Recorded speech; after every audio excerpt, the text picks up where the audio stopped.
Hey, everybody, it's Julie. Happy holidays and welcome to Hello Monday. With Christmas fast approaching, you probably find yourself in need of some quick and easy thank you cards for all those amazing gifts that you've received. And this is great for anytime you've received a gift, whether it's the holidays or your birthday or an anniversary, whatever. Somebody does something nice for you. This is a great way to say thank you for that gift. And I'm going to take the Tiny Stars hot foil plate, ran a strip of washi tape along the top edge there, and then I'm going to flip it over so the stars are looking at me and place a piece of 80-pound Nina Solar White. This is just a standard quarter sheet, 4 1/4 by 5 1/2 inches. And then when I fold that washi tape over, it's going to create, a little hinge for me. And then I can go ahead and take a piece of the Gemini foil. This is the shiny gold, and I've already pre-cut it. You put the shiny, pretty side against the stars or the pattern on your hot foil stamp, and then the dull matte silver finish is going to go against your paper surface. And you want to make sure you're using the foil that's formulated for paper, not the multi-surface.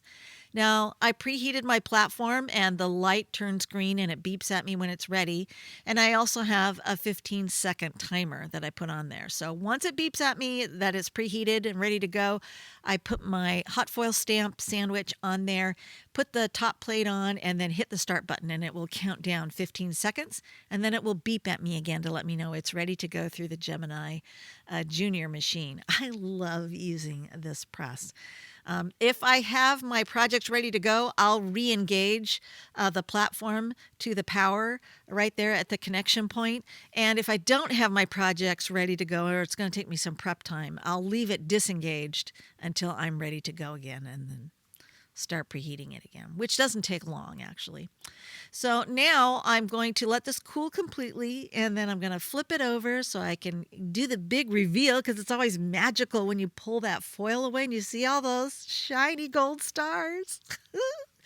So anyway, I'm going to peel this away, and you can see I got a perfect foiling except along that top edge where that washi tape kind of probably created extra pressure against the foil, but it's not a problem. I'm just going to take my sand eraser and go across the top and erase that overfoiling away, and then I've got a perfect piece of tiny hot foil stars.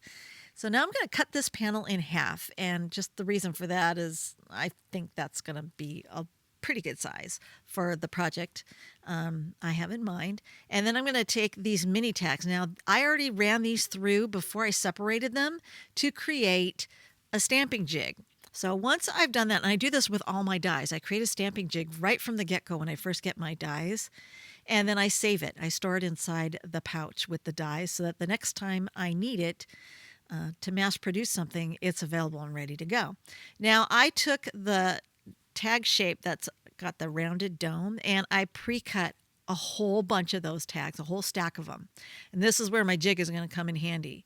So now I can take those dies and pop them in. And I'm also going to wrap some washi tape, sticky side out, on my finger. And then I also use an extra piece just to anchor that to my finger, because since it's not sticky on the inside, it's sticky on the outside, it will slip off my finger if I don't have another piece of washi tape to anchor it on there.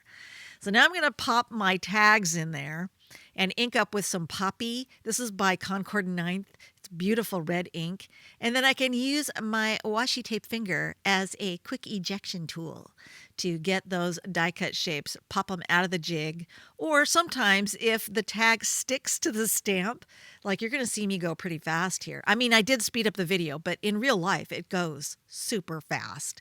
And you're going to have a stack of tags super quick. But that washi tape wrapped around your finger, that ejection tool, man, I've done that before I know I've done it on my own channel. I can't remember if I've done it here on the Ellen Hudson channel, but it's one of the best tricks ever when you're mass producing things, to be able to use that washi tape finger and not have to futz around trying to get them out of that jig.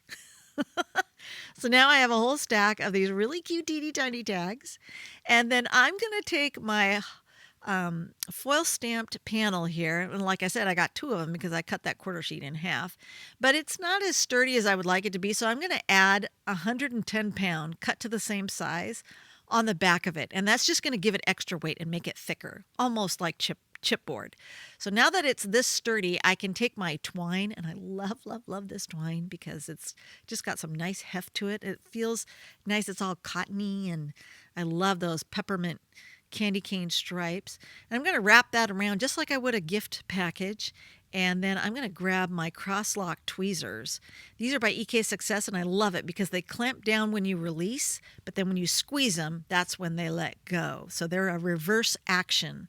And some people call them cross-lock, some people call them reverse action tweezers. But those things are so handy when you don't have anybody there to put their pinky down in the middle of your bow and you want to keep your twine nice and tight.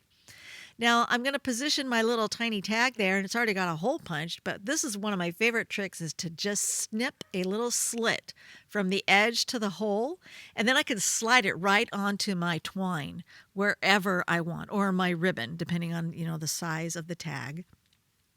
But this is just one of the handiest tricks ever. You can reposition it. Nobody will ever know that you didn't put it, that wasn't deliberate. And it's just a great way to attach your tags. So now, to finish off the card, I decided I didn't want just a plain white base card. I wanted to give it a little bit of texture and interest. So I'm going to open up this card and lay it on the back side of my mini scoreboard. Now there's a diagonal score line running on the back, or a groove, and there's also a ruling guide on the left-hand side there. And I'm going to use that to line up my card, and I have it open because I want the score lines, instead of being debossed, because I'm debossing right now, because I'm doing it from this direction, they're going to end up being raised on the front of my card. So I'm working on the inside front, and I had to really kind of think about which way I had to put my paper down to determine what direction the score lines were going to go. But anyway, that ruling guide is going to help me keep everything evenly spaced, because I've tried eyeballing it in the past and no worky. So it just looks like I go off the rails if I don't use that ruling guide. So now I'm just going to add some pop dots to the back of my little gift package here. I just think this is the funnest, cutest idea, to put like a wrapped package on the front. Say thank you for a gift. It's so cute. So now I'm going to pop that on the front of my card, and that's pretty much it. And I also made one with a craft card base, and I'm hoping, it's kind of hard on video to see those score lines. I'm hoping in the photography you'll be able to see those score lines a little bit better. But in real life, it's just a really nice added touch to an otherwise very simple card. And I think it kind of helps keep it classy looking, simple, not overly stuffy, not formal, but still, kind of elegant looking. And I think it's a great way to say thank you for any special gift you've received.